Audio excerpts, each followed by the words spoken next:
live and then just save it, is it? It's going live. Oh, very good. Share, Oh no, there'll be no editing.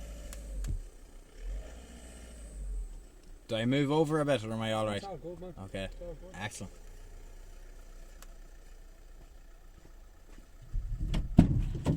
And you do it in a way so that you can't actually see what people are saying to you. Yeah. Yeah. Oh, It Jesus. doesn't kill the conversation. Yeah. So you're not being influenced by them. That's brilliant. Influenced by fucking nut jobs on the internet. Commenting on their, Shite bags. commenting on their stories all the time. Hello. So, Andrew McGahon, Yeah. back from the jiu-jitsu tournament yesterday. Yes, back from jiu-jitsu training this morning. Sundays. You're not like the Brazilians, God's Day. No. The Sabbath. You're not allowed to do anything on the Sabbath.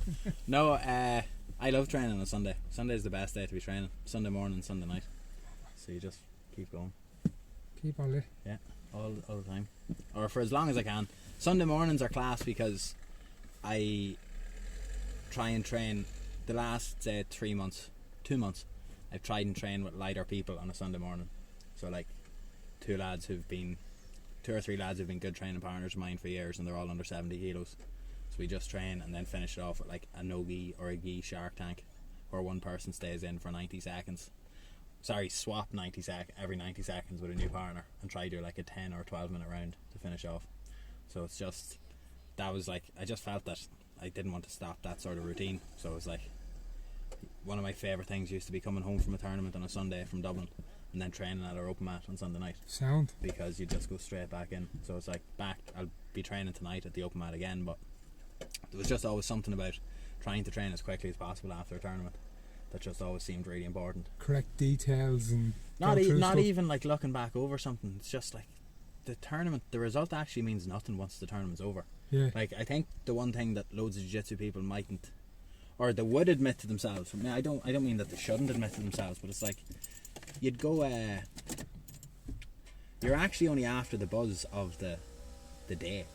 Do you know what I mean? You're after the buzz of the venue, the nerves, the actual matches, and then the like reaction to it. But the day after, nobody cares. Like you shouldn't care. Like it's worn off. Yeah, it's worn off. Advantage. It's worn off. That was me yesterday. I was going mad over 2 points.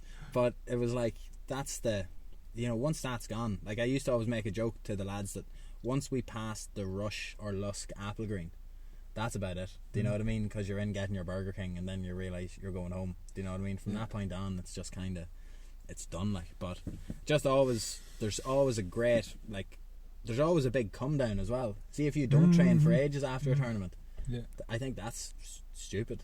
Like, I understand MMA and jiu-jitsu is entirely different, but I've never been able to wrap my head around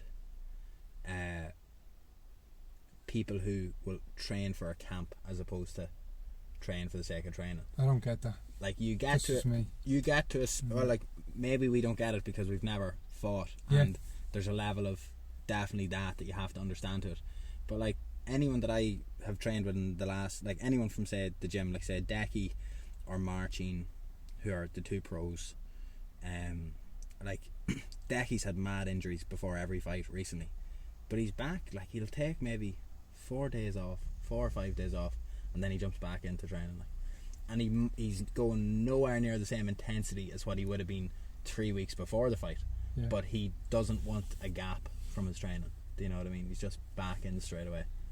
When I cycled, they used to say you should take a bit of the winter off, whereas I never used to, because I like doing it. Yeah. So it's like, why would you want to take it off? Why? Because you come back hungrier. Well, I like doing it.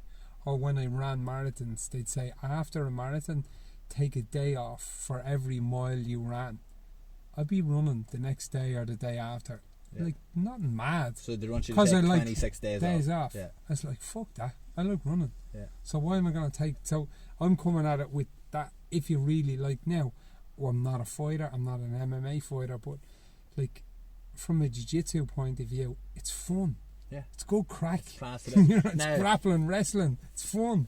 When Gordon Ryan was on Joe Rogan's and he was talking about how they train 7 days a week, and they were like, oh, Joe was like, wow, these guys are the most, but he was saying like, we don't train as hard certain days and we don't do this on certain days. It's easy for me to say, yeah, I agree, I do the same thing, but when you get to a certain level in jiu-jitsu, you can control the pace of a lot of the, like, fair play to the white belt or new blue belt who trains twice a day, 7 days a week, because they are spending the majority of their time getting smashed. They don't have the ability at that time to lock down a certain position or to dictate the pace of a roll or where to it's be going able to go. exactly. So it's like those higher level people are certainly able to train 7 days a week, twice a day, or 6 days a week, twice a day, because they can control everything. Like Gordon probably wins the majority of rounds in his training, but he also puts himself into terrible positions, which is why he's that good. So it's like, I think people get caught up in the idea of like a role is this, where they meet each other and they're both going 100%. You were saying that, Yoke, earlier on about training at 70%. A load of lads training at 70%. What you need is one of your training sessions to initially meet like this, but then you retract and let it go like that, so that you're just working on escapes for the whole session.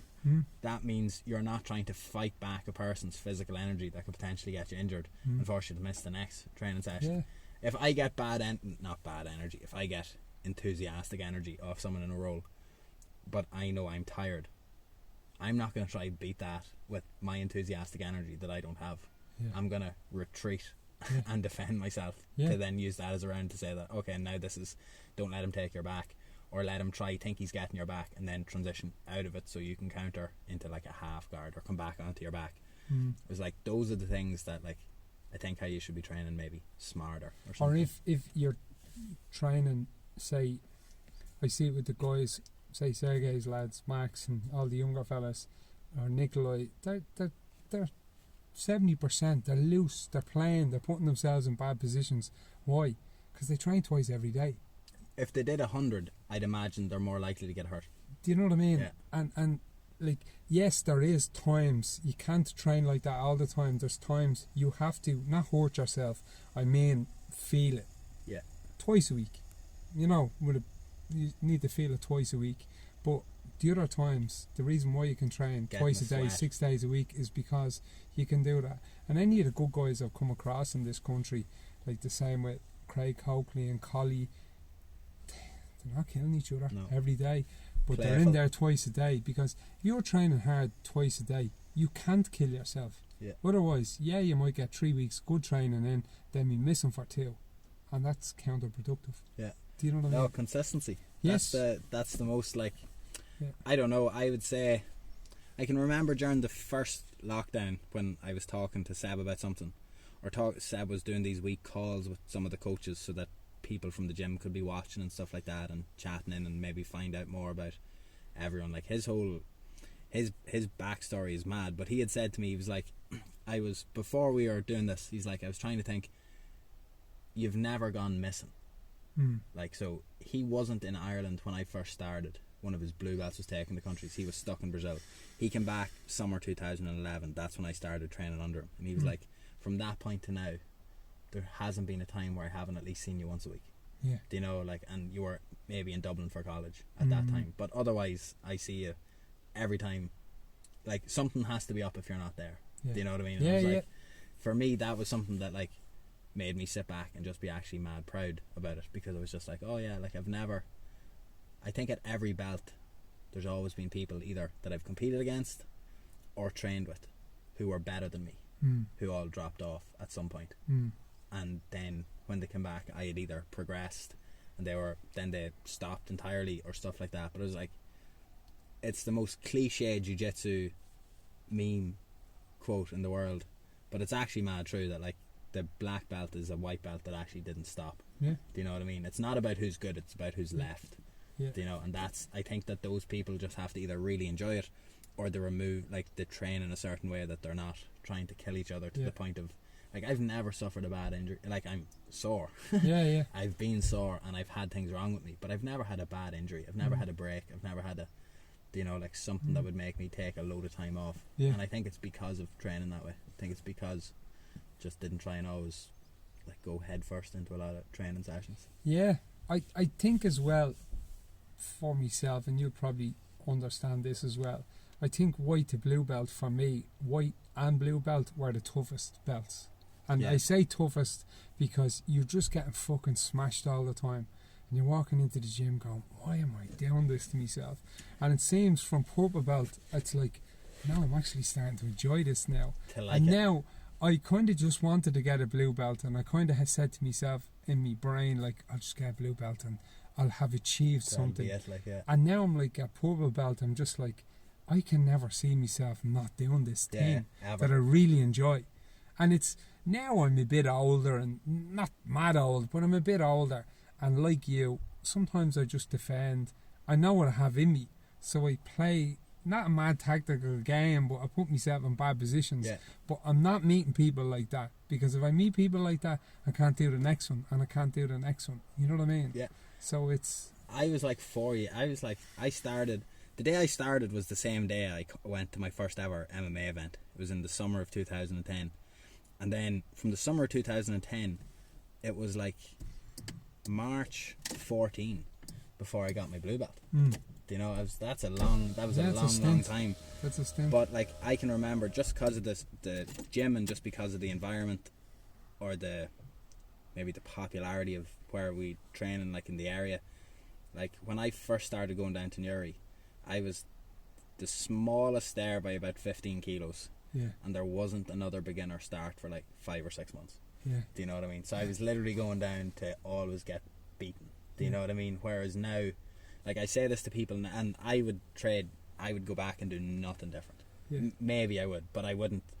Like, I appreciate my whole journey from then until now. Yeah. But a beginner that walks into our gym now will get so much better Yes. in the 4 years time. Yeah, yeah, There is not a single person that will ever walk into our gym that will ever take as long to get from white to blue belt, yeah. unless they're training once a week. Do you know? Mm. But now they're coming into specific beginners courses as opposed to just trainings at this time. Yeah, yeah. They're coming in, like, with, fair enough, Seb was a black belt at the time, but Seb's a way better coach now, and through experience of coaching, and through the fact that he's brought up a load of students who are now the beginners coaches or intermediate coaches and stuff like that. So he's not having to do everything, and it means that really good purple or really good brown belts are now coaching beginners programs. Mm-hmm. So, and then they kind of learn their jiu-jitsu off this person who is a modified version of the jiu-jitsu that they got from Sebastian, and then you have Sebastian over all of it, which is kind of tidying everything up anyway. So it's like, if someone comes in and can give the time from the very start, like, they're going to be unreal. Yeah. And they don't, I don't know, we were talking about him beforehand. Now unfortunately he's ripped this. Since I started googling it, I realised that he ripped it off Bill Gates, but he changed the quote to suit his thing instead. McGahon says everybody overestimates what they could do in 1 year, but underestimates what they could do in 3. Yeah. Now Bill's version is 10. Yeah. Who fucking thinks in 10 years? Yeah. But that's one of the best things that has helped me with jiu-jitsu, is to think that, like, if you stop thinking of progress and everything in years, in like 12-month things, and think of it in 3 instead, like, where were you 3 years ago ability wise, Yeah. and how badly would you beat that person now? Yeah. Whereas 1 year ago you'd probably give yourself a good fight. Yeah. Do you know what I mean? You have to think of it in a longer thing Yeah. than a calendar year. So Yeah. that's what I try and say to people now, is to think that, like, if you can, time's going to pass anyway.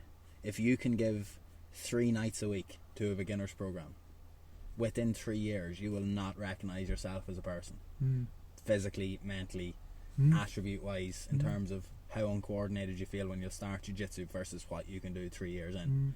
Do you know? And I think that, like, we've talked about this before, but, like, even though this is fantastic technology, people want immediate gratification, and they want immediate results, Yeah. and they want, like, instant, like, be able to do it. And unfortunately, if people are believing in that, or if they're too hooked into that, they'll start something now and they'll end up getting discouraged by it, because they won't make the end. They won't realise that it takes 5 or 6 years of very, very... You talked about... I'm going on a tangent here. You talked about him the other day. He's a very, very smart man, Sam McNally. Yes.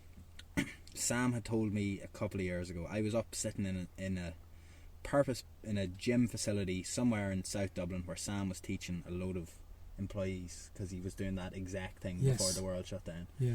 And Sam said, I'm a black belt now, but I know it's going to take me 3 or 4 years of very intense, particular training, refining things to be at the highest level of black belt.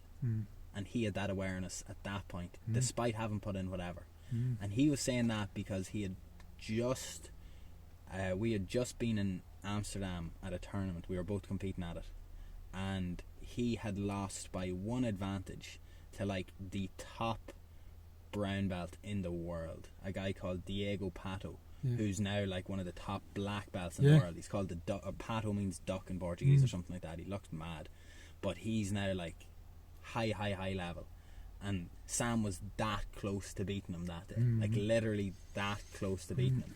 And he was just like, it's inevitable if you keep on the course, but you need to be really intelligent with how you're training, because those guys are in an environment where they're getting killed by Murillo Santana or whoever it was from Unity or the Miao brothers at the time. So it was like they were always able to get better, like faster. Yes. But you can get better if you're smarter and you know how you're training and you know what you have to focus on.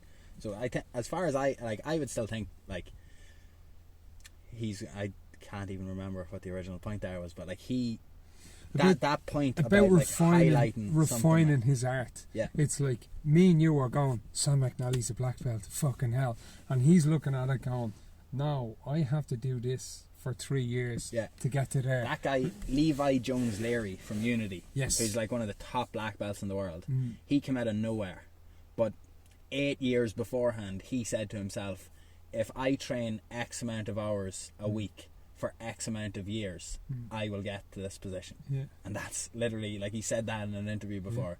As a blue belt, I said, if I train this amount a week for this amount of time, then I can get this amount of results.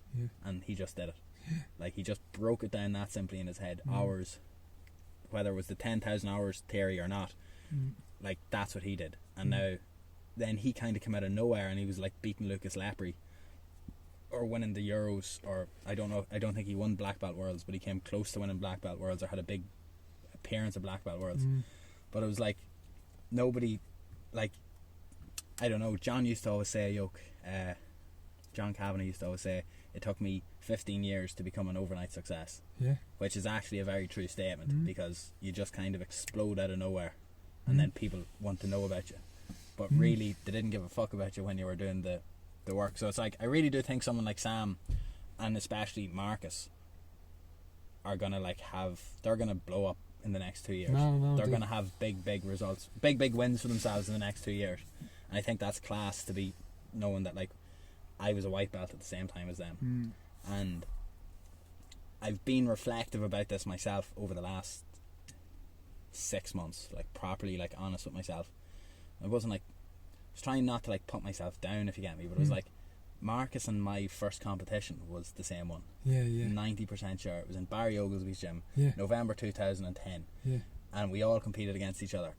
Like, it was a round robin thing. Marcus and his brother were in it. Me, Marcus and his brother were probably the only people who were in that tournament at our division who are all still training. As far as I'm aware, no one else is still training. But because of their environments, so like Marcus at that time, East Coast, Dara, purple belt, having to take a lot on. Heard a great podcast with Dara from Tom Halpin talking about how MG in action, Marcelo Garcia, that was his resource. So he just like studied it meticulously, taught everyone. That's how East Coast all got mad good at X Guard, and it became their game. So everyone from East Coast had a great X Guard, blue and white belt. That's why they started winning so much early tournaments. So he was in a situation where he was able to train under a guy who was able to train like all the time, twice a day, and was mad focused on his goals. Whereas I was being on, well, like my coach, starting out, smaller gym at the time, smaller area, starting a family, raising kids. Do you know what I mean? Two entirely different circumstances. So don't beat yourself up because you weren't a product of a certain environment. But once you get to a level of maybe ability, you can start changing that environment for yourself by refining your training. So it's like, I'm definitely on a longer road, but I do think that I'm going to get the things that I have set for myself in jiu-jitsu. They're just going to be way longer than, say, like Marcus has already like had matches on Polaris and won on Polaris and stuff like that. and it's because of the environment that he came up in, you know, of jiu-jitsu. And I think that's class. Like, I really think that it's unreal that that's happening even in Ireland. So it's like, Sam is going to be on the podcast.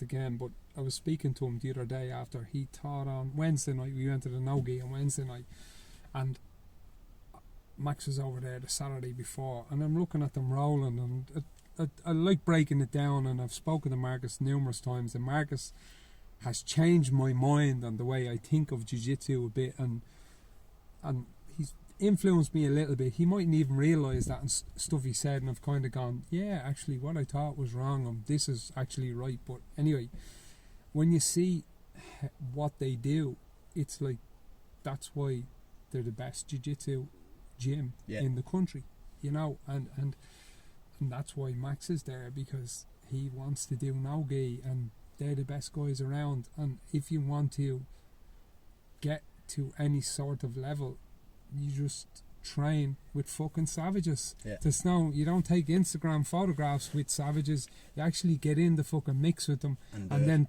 pick their brain, and you show them some stuff and they show them some stuff, because they're at a higher level than you, so you've all the learning to do. Do you know what I'm saying? Yeah, it's like, I definitely I can remember some of the better days of training. We used to do like some sort of cross training days with them, but it's just like, I understand that like life gets in the way for a lot of people. So it's like, if you have kids, if you have businesses, if you have commitments outside of jiu-jitsu, it's a lot harder for, say, us in Uri to get 12 people to be able to give up 5 hours in a day to jump in a car to drive to South 100%. Dublin to come back.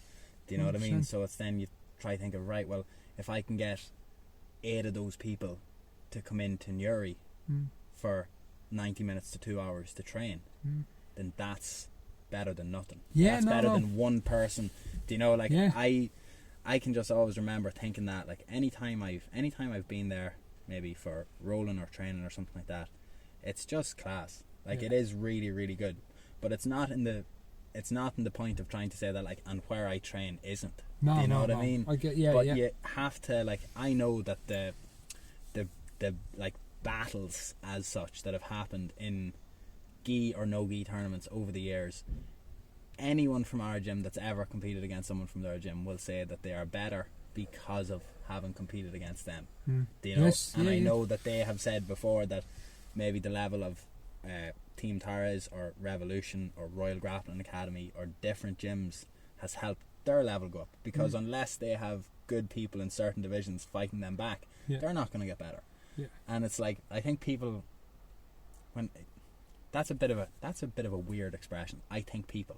I don't know if people think this or not, but a statement that I would imply is that a rising tide fucking raises everyone around you, and having like rivalry with other people within the same country as you is really stupid. Because we're so small. The goal should be to get X amount of people to break through and win X amount of majors. The sport in general, so that everyone will reap the benefit of more people knowing about jiu-jitsu. Because in memberships and whatever, like, Connor's effect on the sport meant that everyone that had a reputable MMA program in the country benefited. Because people would walk in, try it, realise, okay, I want to stay here, X, Y or Z. Even like casual martial arts interest rocketed because of everything that he's done. And I'm convinced that the same would happen with jiu-jitsu, to a point that like Reddit, Instagram and whatever is more powerful now, so like by proxy people would start to find out more about an Irish jiu-jitsu athlete if someone like Max or Marcus or Sam broke through and had breakout performances. Like, there would be a knock-on effect from that. Like, 100%. I have like very high hopes or like faith that something like that would happen. But last Saturday I was outside talking to a white belt in the car park, and he was saying, I was like, you know, he was out there doing gi on the Saturday, but a lot of them were doing no gi. But he was a bit younger than me, but he was older, and he was saying, he was high, you know what I mean, coming off the jiu-jitsu, and it was endorphins, fucking great, yeah. and he's high on life, and That's mad. I was talking to him, it's fucking deadly, and I was getting fucking smashed, and he goes, but I was like, but why? He goes, do you do jiu-jitsu? I said, yeah, I do jiu-jitsu. How long are you doing it? And he goes, yeah, backing up your point here, he goes, I remember looking at fucking Conor fighting fucking Alvarez, and I was fucking probably fucking 3 stone overweight, pints and crisps, and fucking looking at it and saying, fuck, I need to do something. Yeah. So there you go. So and he joins East Coast like, Jiu-Jitsu. Ian Gary only got into the sport because of Conor. Yeah. Ian has only been training within the amount of time of when Conor made his debut. Or like seeing Conor is what made him start. Yeah. So it's like, never underestimate the value of your actions. Do you know what I mean, in terms of what you could unlock in terms of someone else starting it or going into it? Like, I was looking around for a jiu-jitsu gym. Max was in a jiu-jitsu gym, but the guy was very hit and miss on turning up. So I was like, this is how no, Attic is Darren Curtis. Yes. What the fuck were you called? Loft, not Loft. It looked like it was in an attic. I remember this. No, this was even before that. Before you set it up. I'll tell you, before I set that up, right? What was it called? Mead Jiu-Jitsu. Mead? Yeah. No, I thought you had a name for Did it. I thought there was a name for it. Fuck. I can't remember. I'll think Okay, back. yeah. But that was in my wife's gym because so Yvonne was training in the gym, and I was like, her gym was going really well. She had like 150 members, blah blah blah. And I was like, me jiu-jitsu, I had started jiu-jitsu in Ashbourne before that, Morsigal. Yeah. Right? So it started there. The guy was kind of hit and miss turning up. It was the way it was, right? So Old I was like, fella. Or was it actually Caesar? Caesar. Yeah, okay. So Yvonne was busy, Christian was young, kids getting in the way. Yeah. So it's like, I need to find a way to fucking train. And I was like, she has a fucking gym there. So why don't I just use it and drag mats into it? So it was a selfish thing. Yeah. Me doing that, you know what I mean? Then she closed the gym because it just got too busy and life was getting impacted. But this is what fucking route was I going down? What the fucking forgetting what I was going to say. It's a good tangent. Oh yes.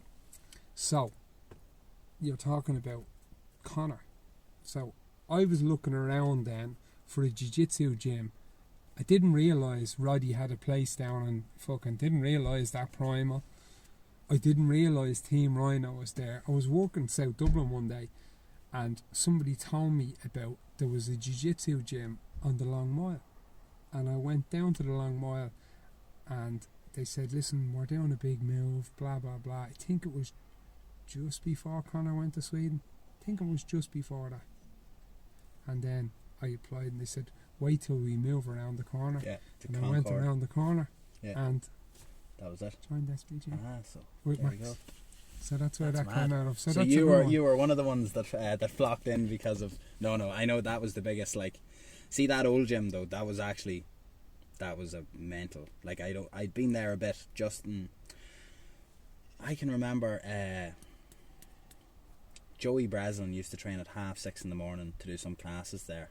Yeah. And I can remember calling out a few times when I lived in Ballymun for college. Yeah. And I would go out just to be able to like literally just sneak in just to train there, like 6:30 in the morning, 2 or 3 times. Like, it was like that whole, anyone who trained there, whenever you talk to those guys, like, they speak about it so fondly because of the environment. Paul Fox would probably have great jiu-jitsu stories about it and stuff like that, because I think he was there when they first opened it. Like, when they first opened it and it didn't have a second floor. Like, I can remember seeing pictures before of that being made and stuff like that, and then they put the second floor on it and stuff like that. But there's a great clip that Graham and the Severe MMA lad shot in a documentary from years ago, and it's of Conor getting ready to go to fight Holloway. And I think they might have still been there at the time, and like a 14 or 15 year old James Gallagher was standing there, and he was like, this is all ahead of you as well, Jimmy boy, like, this is all ahead for you as well. And it's like that gym, like, maybe it's just I don't know what it was, like, it just seemed to like have some sort of power. You know what I mean? Like, I'd say like anyone who had like came up in that gym would say that it was like, what happens in sport in general, so say around this area in cycling or in running, what's happened really in running clubs are suffering at the moment in Ireland because all these park runs. So I don't know what the running club is around here in the Dundalk area. Say in Raheny, you've Clonleaf, right? So what's is a running club like an athletic club? Athletic club. Okay, athletic club. Yeah, there's loads of like. So what happens is it becomes popular, and this is happening with MMA. So when it's kind of not underground, but when it's smaller, them clubs are fucking huge. But then when it becomes popularised, it just shatters everywhere. And it's fucking. There was one MMA club in this area, now there's 5. So by its popularity, it just springs up all over the place. Yeah. Do you know Fragments. what I mean? As what's happened, you know, and then you have fighters going, actually, I'm gonna open my own gym here and open my own gym there, and it takes the powerhouse out of certain gyms, but it kind of spreads the seeds everywhere, and it all grows. If you know what I mean. Yeah. We're still small, I think. That's my personal view. Consider like a devil's advocate to that, right? Yeah. Anyone that owns a gym would probably tell you that the things that they like the most are the normal people who couldn't get off the sofa and come in and change their life around, and they're happier for it. Yeah. But that original Long Mile gym forged so many good pro fighters. Yeah. Savages who have now all gone off and been able to do those things themselves. Yeah. And it might take 10 more years. Probably won't take that long just because of the level of the sport. But I have no doubt in my mind that you will see Chris and Tom, Paddy Houlihan, Roddy, all independent UFC coaches in their own right, with someone who walked in their door, just wanting to learn about it. Do you know what I mean?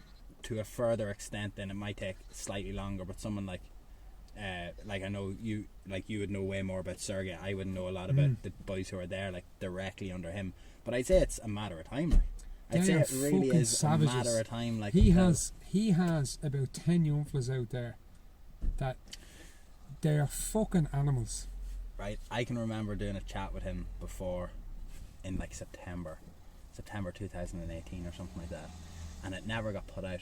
But I can remember saying to him, like, he did a warm up on me before in one of the gyms, which like literally shot me through the roof. I was like, no one has ever touched me in ways like that. I was like crying, like, but he warms up like all in here and stuff like that, and it's so good. But I had said to him that, like, I love watching his Instagram stories. I love watching his Instagram stories because from the age of nothing, his kid was out running, and like seeing him do the neck braces and seeing him training and seeing him like, and now he's getting bigger and stuff like that. I've wanted to say this to him for years. His kid is going to represent Ireland in the Olympics. Albert, savage. Do you know? Savage. And I honestly think Sergey directly will influence Ireland having any Olympic wrestling level. Do you know, like, so that, because I don't know what the crack is with the Irish Amateur Wrestling Association, the IAWA, but like it really seems that, like, just to see like people from a young age like training in singlets, like actually learning wrestling technique as opposed to being jiu-jitsu people learning takedowns, like that's going to create an avenue for people to see that, like, Olympic qualification could be a thing. Do you know, like, we're at it right now where your man from Tala was the first taekwondo boy to qualify for the Olympics for Ireland.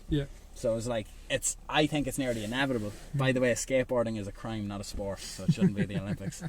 But I think that's like nearly inevitable. And I can remember seeing like just the way that he trains them. Do you know what I mean? The way that he's like out doing, or the way he would train with all of you, is like, say you'd see them out doing hill sprints after they've already trained. Is it? So no, like before they do them warming up, so they do the hill sprints, then they go do and wrestle. 5k hill sprints, then they go wrestle, and then they do burnouts on the machines. That's like a 3-hour training session. But people think that doing a class is your training for the day. I was like, wrestlers, like Sebos has this thing, he said it to me after a specific loss at the Europeans a couple of years ago. I lost to a boy called Eduardo Roque, who's now one of the top brown belts in the world. Bet me a purple belt. He felt very sharp in transitions, but he didn't feel like stronger, better, like mad far away, if that makes sense. And he was just like, you will never know what it's like to come from a favela or X, Y, or Z, knowing that your opportunity of your life and security could be out your way out of this. Yeah. If you commit yourself to this thing or that thing, and it's like that's like a level of hunger that, like, if you think that you can just come in and tip away and do a bit and do the class and avoid the warm up and fucking just do the rounds and whatever like that, and yeah, that's all good. Like you say, train like a savage, not post like a savage. Do you know what I mean? Like it's sleepers, like and lots of people won't do his training. They're like, oh, it's too fucking hard. Yeah, it's too hard. And I see loads of people like that on the warm up. It's too hard. I'm going back to I sorry, finish your point there. My philosophy on this is, right, and it's not scientific, so all science. It's like the Soviet principles, and my dad was focused on this. He got influenced by this East German cyclist, so he's dragged these principles into him, and he coached my uncle who went to the Olympics, and this is why I get on so well. I'm very good friends with Sergei, but why I believe 100% in his principles. The Soviet program was get 500 eggs and throw them at the wall. Pick the best 10 that are unbroken. That's how you make champions. Yeah. That is how you make champions. Yeah. You have to put everyone through the ringer, and if they survive the ringer, then they're going to get there. It's not good for beginners programs, no, but if you want to be a savage, yeah, you need to, and that's why Max is in East Coast training with the lads.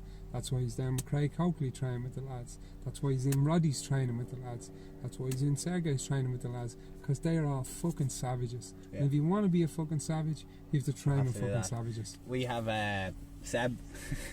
I don't mean this is the way that I tell the story, but I don't mean to say it badly since other people hear it. But Seb found like the best gem that has ever been unearthed for our gym, and I feel that it's something that I've actually ran away from, because I was like I was like, oh no, it's sore, it's too tiring and stuff like that. And it was like, because I like training so much, it was like, if I do this session, it means I mightn't be able to train later on, so maybe I should just protect myself here. But I'll be back.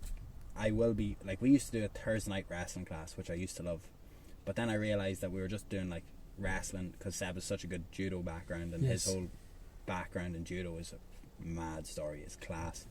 But he was like, oh no, someone's giving off us. So he was like, just say, is that on? Keep fucking talking. Or is it gone? That could be saying it's gone off.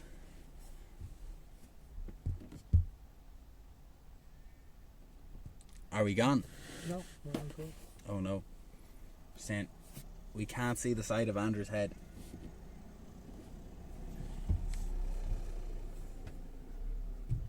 Right? There's this guy in Uri.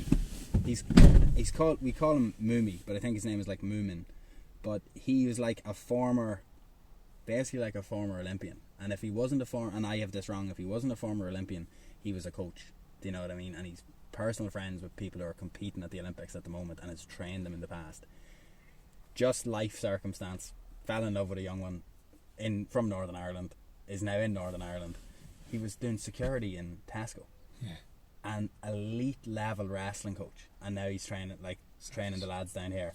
And I love and hate watching the training, because like the training that he's put people through, like there's this one lad who he's been doing for personal training, it's like 2-hour sessions, and he has like, it's mental. And I'm just like, that's like, I just need to get over the thought in my head that like, oh, your body's not fit for it, or stuff like that, and just do it. Because I felt it yesterday in terms of like, Jesus, if I had better structure, better like actual confidence in certain shots, I wouldn't be going for like a scabby arm drag to an ankle pick all the time. I'd feel stronger, more confident in actually standing up, wrestling with someone. If I took a single leg and I ended up trying to sweep him off it, but it's like, I should have actually stayed on my feet to try and to beat the single leg and then shoot back at him. But the way that he trains the lads, the MMA lads who are all going to the wrestling sessions now, just watching this be like, oh, this is like a mad key being unlocked for the boys who are wanting to go further in the next couple of years. Because if you have someone who's training you like that, 2-hour training sessions as a standard with blowout rounds, and then fitness after the session, like, because you need to be more tired, you know, like, that's like, I love it. There's Is some. he gonna go when you take him down? He's gonna be fucking spinning on his head to try and and then he's straight scramble back across up, the like, room. you know. And it's like there's something about that type of training that is really appealing. But maybe there's just the excuse maker in you. Do you know what I mean? That says like, oh, I don't need to do that. I was talking to, there's a chap up in Uri that has a class facility, the Recovery Club. His name's Ryan, and it has like the hydro baths, it has the saunas, it has ice bath or jacuzzis, leg compression machines, like those reiki spiked mats that you lie on for your back and stuff like that. It's unreal. But I had said to him, I was like, I was always embarrassed coming here, like, because I didn't feel like I was training hard enough to actually warrant recovering. Do you know what I mean? It was like, but I'm still training hard, like I'm still training like twice a day and stuff like that. And it was because at the time I was like taking stuff in from certain people who were like, oh, I'm not training tonight, I'm wrecked. And it's like, well, why aren't you training tonight? Yeah. Like, you actually can't be wrecked. Do you know what I mean? And if you think you're wrecked from that, then maybe this actually isn't for you in the long term, because the person in X gym in X location in X part of the world who has the same dream and aspiration as you is doing 6 hours. And he's doing 6 hours like mad every single day. Like, that's like, Seb had kind of sat me down a while ago and broke it down as if to say, like, it's hours and it's purposeful training that matter. Like, I don't want to misquote his story and stuff like that, but as far as I know, he was like that close to being an Olympian. Like, from a younger age in Brazil, he was earning more money than his parents because of being a marked prospect, Olympian, judo and stuff like that. He was competing from no age, and then he was like sent away to Sao Paulo and stuff like that at like 17 or 18, full college scholarship training. Then he dropped out because Olympics was so likely, and I'm pretty sure he got hurt and didn't take the time off at the time when he should have taken the time off, and kept persevering and kept winning, but winning less comfortably. And then on the final year before the Olympics started, coming third and fourths instead of first and seconds. So a boy got picked ahead of him who had been previously beaten. That boy ended up competing in the Olympics as an alternate and ended up getting bronze. So it was kind of like, I can't imagine like what, like, he knows what it takes to train to be at a higher level. So I think he would used to like roll his eyes if I'd say, I'm not coming to training tonight because I'm wrecked. He's like, I know what wrecked means. And I know what training requires to become wrecked. And he's like, and yous aren't wrecked. You know what I mean? So it's kind of like he's so good in the sense that he has such a low tolerance of excuses, because he's had every injury possible under the sun and has come from a culture where the coach would then just tell you to tape it and get over yourself, and then he'd spend the next hour throwing you repeatedly and choking you unconscious, because judo in Brazil is like, judo is as big in Brazil as jiu-jitsu. It's like the national, it's like it's popular, big like. So it's like, that's like, I definitely need to be on that wrestling style of training and buzz more, because they're just like the commitment of it and how mad they like blow themselves out for the training and stuff like that is just unreal. Like. And it can be made effortless as well. It can look so smooth. Like. They play, put themselves in terrible positions and flow and just go for it. Andrew, I'm going to wrap it up now, because thing's about to shit itself. Sorry over about that. That was a terrible one. I'm going to get you on again. I'm going to get you on again. No bother. We'll do it again. We didn't get just to gossip. With a warm day, it's always it goes, bollocks. does it? That's Give right. Andrew a follow on Instagram. I'm useless. And it's